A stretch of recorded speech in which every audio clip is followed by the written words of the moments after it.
интересное видео. Приехала женщина, автоженщина, автоледи называем. Вот, говорит, сын подарил на день рождения машинку Prius. Так, пробег посмотрим, пока грузится.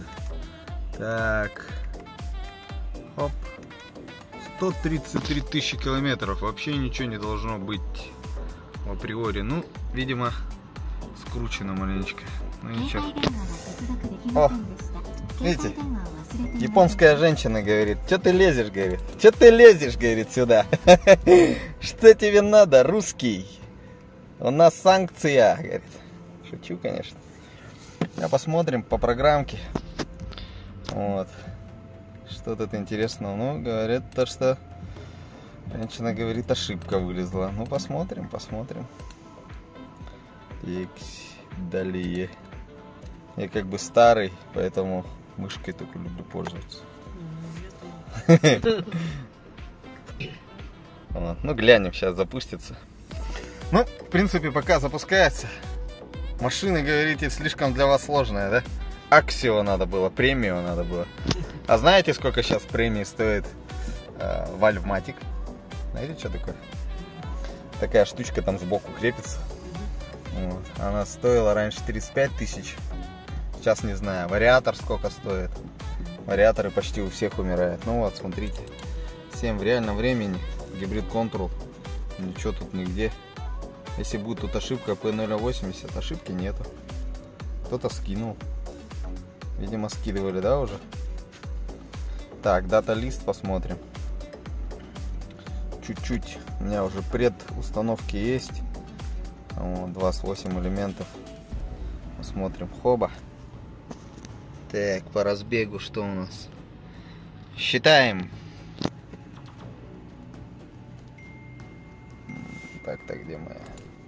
В общем, надо отнять 1570 минус 1490. Сколько будет? Кто знает. В общем, разбег большой. Так, смотрим. 14. Так, раз. 14 есть посередине. Ну так, визуально. Здравствуйте. Вот. Екатерина, объясняю вам на пальцах. Сейчас нам будет отвлечься. Вот. В общем, сейчас нам надо посчитать 1560 минус 1430. 560 минус 1430. 130 разбег. В принципе, нормальный разбег. Но сейчас она у нас опять завелась. Видите, одно деление. Чуть-чуть мы проморгали. Но чуть-чуть я уже, в принципе, успел заметить то, что есть один посередине, 14. На видео это все отражено. Вот. По поводу контактов. Контакты 19. Ну, это уже они зелененькие. Ну, ошибок у вас пока нет. Сейчас объясню. В общем, женщине объясню маленечко. Эта машина очень технологичная в плане того, что как бы быстро рассказываю принцип работы, если кто не знает. Вот это все вот примерно схематика вот здесь нарисована. Вот вы видите схематика. Сейчас у нас работает двигатель, он заряжает, получается, крутится там и электродвигателем заряжает батарейку. У нас сейчас это показано. Сейчас эту батарейку зарядит, и в легких режимах эксплуатации он просто вырубит машину, если у вас климат-контроль не просит температуру, ну, на тепло поработать. Потому что, ну, грубо говоря, двигатель как батарея. Если она холодная батарея будет, он захочет, чтобы завели выхлопными газами, подогрели. В общем, это все зациркулировано таким образом, то что аккумулируется у нас не под пятой точкой, а вон там сзади стоит блок аккумуляторов. Вот она схематически вот здесь нарисована, да, видите? Вот ее. А на самом деле она там сзади, ну, в принципе, она где-то так и есть. Но она чуть-чуть за колесами находится, грубо говоря, за задними колесами. И она аккумулирует эту энергию. Вот, допустим, сейчас у нас машина включена, и мы можем спокойно двигаться. Видите? Хотя двигатель не заведен. Хоп, заглушили, можете вперед поехать, в принципе. Это все так четко сделано. Вот. Дверь не закрыли какую-то. Я, наверное, я же привык. Итак, вся экономия в том, что двигатель работает, в принципе, на обычных вот таких режимах, когда легкий, он выключается, двигатель. Но когда, допустим, чуть газку даешь, всегда эта энергия вырабатывается для того, чтобы чрезмерное электричество, так скажем, остается в батарее. Батарея в себе оставляет этот заряд. Это очень мощно, так скажем. И когда надо, она помогает. Когда надо, она помогает, тем самым двигатель пытается, быстрее раскручивает, помогает двигателю быстрее крутиться. Чем быстрее крутится, и, соответственно, если двигатель работает, то он всегда подзаряжает батарейку. Это вообще так все четко зациклено. Вот, допустим, если мы сейчас даже посмотрим, вот я сейчас газану чуть-чуть, и вот тут всякие стрелочки покажут, как он это все работает. Вот. Сама батарея состоит из 28 маленьких батарей. 28 батарей. Они вместе работают по парам. Мальчик-девочка. Я так объясняю для аудитории, которые не совсем, с техникой, может, не обязательно. Зачем женщине знать Вот, парами. Мальчик-девочка. И, допустим, эти пары, они живут годами, да. Допустим, эта машина 10-го года. Сами представьте, да, сейчас 13 лет машине. 23-й год сейчас. Да. 13 лет машине. Уже, грубо говоря, 13-й год вот скоро закончится уже. 14 почти скоро лет будет. Уже паспорт Российской Федерации может получать. Вот, так скажем. И получается вот по блокам. 14 блоков у нас всего находится. Они по парам. И из этих пар, как правило, посередине самые тяжелые условия. Грубо говоря, 17-й квартал находится у нас посередине. Это вот 6-я, 7-я пара. Где нету условий для жизни, понимаете, тяжело. Вот. И тут получается вся нагрузка, температура и так далее. Вот, допустим, сейчас по циферкам, если посмотреть, самый верхний 16,53 и внизу 16,50. А посередине 16,36 на 20. Почти на 20 меньше. Потому что просевшие, вот видно сейчас, если мы 30, вот 30 выберем опять. Все 40-ки, грубо говоря, выбрать. Вот все 40. Это середина, грубо говоря. Потому что есть 50 в начале. Самые тяжелые, самые хорошо заряженные. На окраинах живут, у них все отопление и все такое. Я так привожу к примеру такие, жизненные, так скажем. Посередине сложно жить между огней, так скажем. И за 13 лет я вот сейчас вижу здесь по батарее, что это в батарее никто не лазил. Потому что это естественный, так скажем, естественный процесс, она садится, так скажем, изнашивается. Естественный процесс, это как стол, допустим, постоянно будешь посередине стола давить, столешница продавится. И тут видно то, что никаких перетусований не было, просто вот столешница просела. Вот сейчас даже видно, что уже 30, сколько тут, 28. Видно то, что посередине, по краям сильные стоят, а посередине слабые. И, соответственно, вот так стол провалился, хоба, и все. Но это естественный процесс. Это очень хорошо, что сюда не лазили. В общем, компьютерная диагностика может просто сейчас, я сейчас могу сказать то, что батареи не лазили. Как она себя сейчас будет вести под нагрузкой и так далее, это уже, в принципе, я тоже могу сделать, но прям точно сказать я могу только, когда у меня прибор подцеплен. У меня есть специальная методика, по которой я работаю. Вот. Эта методика показывает именно сколько она раз прошло. Грубо говоря, я на турник вот этих все пары кидаю на турник. Они подтягиваются. Допустим, 3 раза подтянулись, 3. 4 раза подтянулись, 4. 5 раз подтянулись, 4 с плюсом. Вот так вот. Моя, у меня такая же машина, он там стоит сзади. Вот. У нее стоит такая же батарейка, хотя машина большая. Вот. Она 7 раз подтянулась. Сколько вот это сейчас подтянется, я могу только узнать, когда я подсоединю прибор. Сейчас на данный момент времени у нас Delta SOC, износ батареи показывает по нулям. Температуру показывает 20. Холодно. Это очень холодно. На улице тоже холодно. Вот. Разбег у нас 20 где-то. Сейчас 16.28 минус 16.01. Грубо говоря, 28 минус 1. 27. 270. Разбег 270 при нормальных 150. В 2 раза, грубо говоря, больше. Разбег уже чисто из-за того, что столешница, видите, как просела. Вот разбег. Они должны были ровные быть, все ровно вот так стоять. А она чуть-чуть просела. Вот. Это я все, в принципе, устраняю. 0,19 это уже показывает о том, что контакты чуть-чуть зеленые уже стали. Когда почистятся, они другое имеют этот сопротивление. Вот это, грубо говоря, я кариес их называю. Если они зеленые, это как зубы кариес.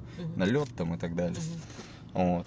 В принципе, по батарее сейчас, так как скинули ошибку. Ошибка же была? Да. Была ошибка какая-то, но ее скинули, и ее не видно. Не знаю почему, она должна была в памяти остаться. В общем, сейчас рекомендация такая. Еще покататься, если надо. Время выкроить. Это, грубо говоря, моя работа будет часа 2-3. Вот. Запишемся. И на проверочку уже конкретно. Со снятием. Я, получается, снимаю, когда батарея, я не только ее снимаю, я еще ее продуваю, я меняю контакты. И вижу реально ее состояние. Вот. Это как... Ну, нужно это делать хотя бы один раз за всю вот вы купили гибрида, и надо было это сделать. В принципе, это хорошо, что сейчас появились мы вот гибрид-сервисы, у нас стало тут уже 3 штуки. Было вот такой. Ага. Вот это? Да, чек загорелся. Вот. Да, ну все понятненько. Скинули и дальше поехали. Ну, в принципе, сейчас еще дальнейшие посмотрим другие ошибки. Может, по другим, может, где-то в другом месте еще ошибки есть. Сейчас глянем, двигатель посмотрим. В общем, любой автомобиль любит за тем, чтобы за ним ухаживали. Уход. Ну как, техническое, ТО называется. Техобслуживание. Так. Здесь... В общем, любой автомобиль любит ухаживание. Вот, допустим, дроссельную заслонку надо чистить. Надо, ну как... Один раз, по крайней мере, в году, я считаю, что это надо сделать. Посмотреть свечи, какие свечи. Даже если они хорошие, у них есть свой ресурс. Но я всегда так говорю. Если уже полезли делать, надо все это сделать, поменять. Но здесь показано по нулям, что нету, так скажем, вот катализаторы на месте, в принципе. Вот они, 2 штуки. Верхний, нижний. Это очень хорошо. Катализаторы на месте. Ну, по двигателю тут у нас нету ошибок, поэтому закрываем. Я как бы в плане двигателя тоже делаю диагностику, но вот в таком формате, то что, ну, циферки это одно, а когда просто заехать надо и все почистить. Один раз, допустим, там в году хотя бы один раз в году поменять фильтр, почистить дроссельную заслонку, там EGR есть, у меня видео есть на ютубе, как бы я все это показываю. Вот это все надо сделать и спокойненько ездить. Это как генеральная уборка, так скажем, в квартире, которую только купили после кого-то. И там делаете уборку, а не так, что заехали туда и сразу начинаем жить. Вот. В принципе, можно и так, конечно, но лучше отгенералить, а потом уже жить. Ну, пожили, а потом начинали генералить, так скажем. Вот. Ну, все, в принципе, здесь ничего страшного я не вижу. Надо приехать и заниматься. Вот такие дела. Ну, а так, тачка трехглазый. Ну, что тут можно сказать? Беспробежка, 17-е колеса.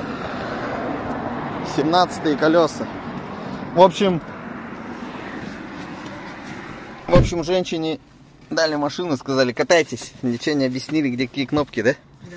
В общем, объясняю. Вопрос такой задан только что был мне. Что это за машинка, почему она появилась? В общем, здесь, да? Здесь у нас вот этот экран отображается, как бы, вот, ну, видно, что это как Prius нарисован. И схематика такова, то, что вот это двигатель, вот это вот электродвигатель, как бы их 2, и батарейка. Допустим, вы сейчас газ нажмете, вот газ нажмите, газ, это тормоз. Вот. Не знаю, ну сейчас пентаграмма не будет, наверное, загораться, потому что ей это не надо сейчас. В общем, по этим всем штучкам понятно вам, что это такое? Вот это что такое P, вот это R, да, вот это все, да? А вот это, знаете, вот 0, 20, 40, это что такое? Ну, это скорость. Вот нет, 0, 20, 40 это километр на литр. Написано, это ваш экономайзер. Километр литр, вот это. Это экономайзер ваш, чем вы дольше и больше педали нажимаете, тем она выше, либо ниже опускается. Чем она выше поднимается, это 40 километров на литре вы можете проехать. Грубо говоря, вот такая шкала. Ну, своеобразный тахометр, так скажем. Ну, нолик понятно, и это тоже понятно. По поводу кнопок. Вот нажимаем вот эту вот трип. Трип нажимаете, вот это вот трип. Видите, у нас вот циферки были. Первый трип. Вот сейчас вот еще раз трип нажмите. А, Б и еще что дальше. И вот есть еще вот такой. Вот это стенд. Да, нет, дальше. Еще нажимаете, все, исчезает. Угу. Теперь нажимаем один раз трип. Как бы объясняю быстренько тоже. Вот это у нас одометр, так называемый. То бишь пробег, основной пробег автомобиля. 133. Сейчас пока не нажимаете. Вот сейчас трип А. Его надо делать, когда, допустим, я полную заправку делаю. Да? Ну вот объясняю. Вот сейчас эту трип А, вот эту кнопочку просто нажмите и держите. Я ее обнуляю, когда заправил бак. Примерно смотрю, насколько там, допустим, 1000 рублей заправил, там было у меня полделения. Как бы объясняю, да?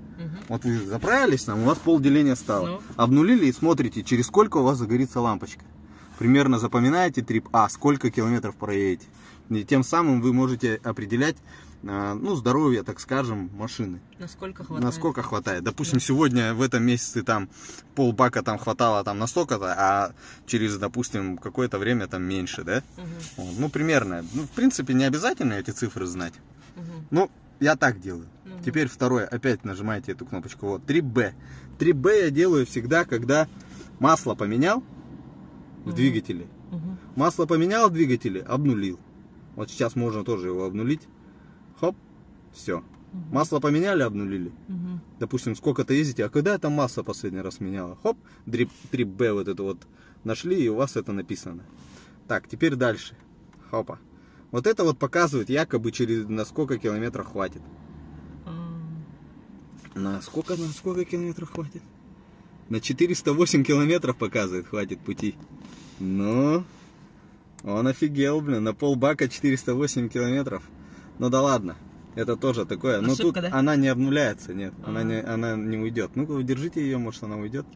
Нет, она не уходит. Нет. Это компьютер думает, что он 408 километров может проехать. Но она экономичная машина. Так, теперь еще раз трип нажимаете. Так, ну давайте на А остановимся тогда. Трип А.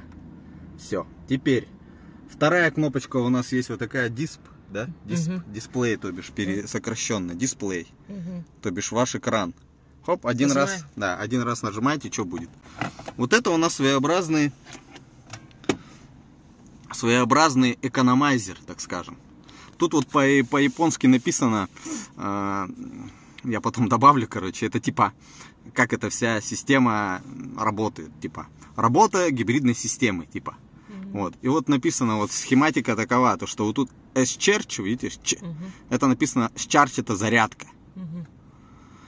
Тут посередине, когда вы газ, вот допустим газ сейчас вы газанете, что будет, интересно? Я просто уже давно, да, сейчас не отображается. Это когда ездишь, она показывает. Допустим, вот до этой зоны едете, это вообще жестко экономично. Когда вот эта вот штучка загорается сверху, тут эко будет написано. То бишь вы едете вообще экономично, жестко. Вот.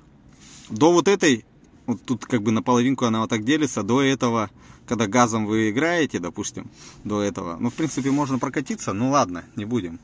Вот. Еще есть циферки, так как мы здесь обнулили это все, трип А, трип Б не показывает сейчас наш расход. Вот это я зря сделал, конечно. Это я зря сделал, сколько километров на литр не посмотрел. Но вот сейчас, в принципе, женщина покатается сегодня, завтра. Ну завтра она уже, ну, сегодня покатается. И посмотрим, трип какой будет. Ну, это как экономайзер с какой-то стороны. Просто давите и смотрите. Если посередине, то вы вообще бесплатно едете. Если сюда уходите, ну вот, ПВР написано, ПВР. Это значит, вы жестко нажали газ. Вот. Теперь дальше, что у нас там? Дисплей, еще раз нажимаем. Хоба. Да, вот тут вот этот дисплей показывает графики. График показывает. Опа, это у меня. Ну, в принципе, эти графики для тех, которые там жестко хотят экономить и так далее. Не знаю, зачем она вот этот график. Дальше, да? Ага, дальше. Такой же график, только вот тут схематика есть. Сколько тысяч чего-то тут проехал. Ну, тут своеобразный тоже. Ну, тоже для, как сказать, ну, 20 километров на литр получается. Так, вот это у нас, в принципе, не обязательно. Это вход в меню, его не обязательно. Ну, вот так вот. Я вот, допустим, вот так вот катаюсь. Кто-то вот так катается, но, в принципе, я когда сам езжу, я вот на вот этой штуке катаюсь. И вы потом поймете, где у вас заглушилось там и так далее. Все, в принципе, тут по органам управления. Еще вот вам объяснили вот эти все кнопочки, что это такое? Ну, это... Это магнитола, да. Это вот магнитолская, все, вот переключить трек и так далее. А вот это знаете, что такое? Температура. Да, вот тут можете прибавлять. Вот, допустим, сейчас вот, да. И здесь она дублируется, вверх-вниз и так далее. И вот за КамАЗом едете, хоп, нажали. Видите, она вот кнопочка. Чтобы вонючку не нюхать егошни. Он чик закрыл там, чтобы у вас запах не шел. Вот. Что еще у нас тут? Вверх-вниз умеете, да, вот это поднимать. Вам удобно сидеть. Да? Руль нормально все поднят. Так, ну все, в принципе, тут что из органов управления. По поводу вот этих кнопок, в принципе, вот сейчас можно нажать вот кнопка EV. Вон она загорелась. Что за кнопка? Ну, это такое Evolution Mode, я его называю, эволюция, Evo. Этот автомобиль является там на сколько-то процентов электрокаром. То бишь, можешь ты на электроэнергии, которая у вас вот батарейка чуть-чуть заряжена, он может какое-то время на ней просто выехать с гаража, допустим, там не вонять там в гараже. Потому что когда двигатель заведется, же будет выхлоп. Поэтому это как бы сделано для того, чтобы выехать с гаража и на улицу уже газовать. Ну, как прогреваться. Вот. По поводу еще прогрева здесь тоже, как такового прогрева тут делать не надо в этой машине. Сели, кнопку нажали, вот написано, видите, вот ready написано. Если это горит, то вам можно ехать. Не надо там ждать, когда она там прогреется и так далее. Если эта штука горит, пора.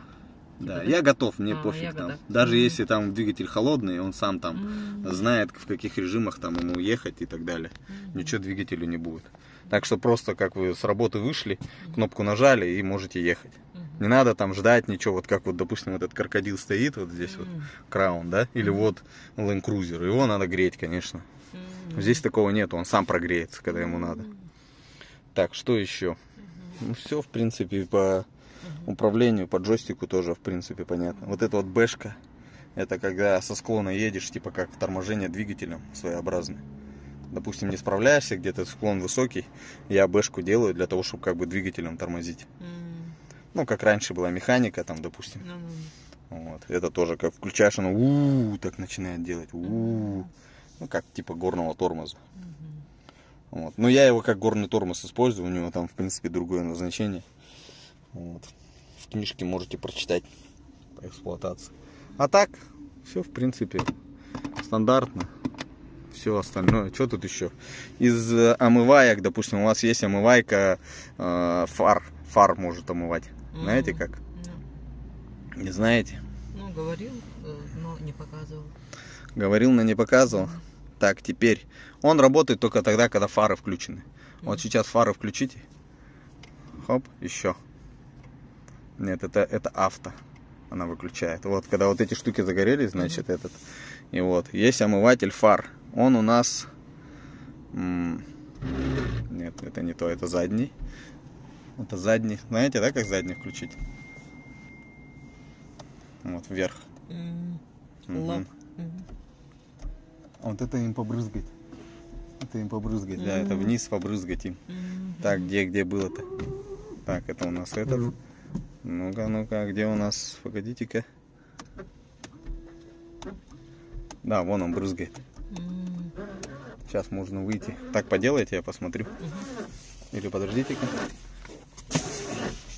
Это он задний моет.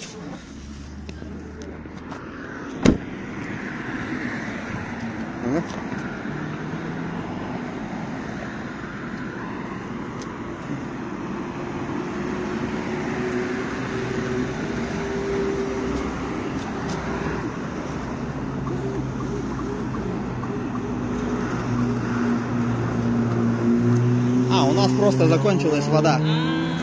Да, у нас закончилась вода. Вот так можно побрызгать, вот так вверх, дзык-дзык, и он открывает ее.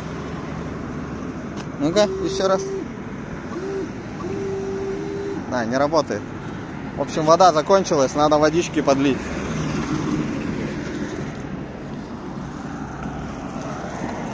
Все, в принципе, вот и весь краткий ликбез, так скажем, по обслуживанию.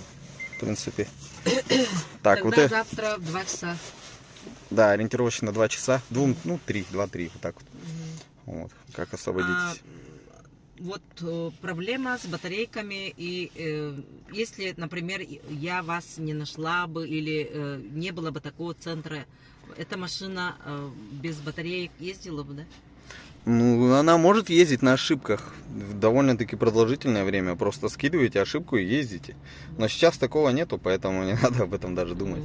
Вот и все. Сейчас нас есть, мы есть, и как бы хорошо. я всегда объясняю, особенно автоледи, в принципе, женщина. Ну, как-то так. Все. Давайте, я пошел. Чуть-чуть еще как бы отступление сделаем. Вот, без пробега по России. Смотрите, какой подлокотничек. Темный салон. Очень мне нравится, кстати, темный салон. Таких вставочки серебристые. Нигде ничего не покоцано. Вот даже вот здесь посмотреть, что ни одним пальчиком тут никто не это самое. Кожа вот здесь, вот подлокотники. Вот какая кожа хорошая. Или это чехол? Мы сами поставим. Да, по-моему. Ну вот тут вот тоже, по-моему, тоже чехол. Ну четко, черная панель, в принципе, без пробежка есть без пробежка. Реально, как новый автомобиль. Ну, 13 лет, конечно, за 13 лет батареечка показала себя. Ну, чуть-чуть просела там, в принципе. Один раз, ну, внимание уделить, так скажем, и все. И можно будет дальше кататься спокойно. В принципе, я никуда не денусь. Всегда здесь на связи, если что-то будет. В принципе, всегда на связи. Обратная связь у меня всегда работает, как бы WhatsApp и все такое. Ладно, ребят, всем пока. Пойду дальше ковыряться, своими делами заниматься.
А что, так можно было, что ли?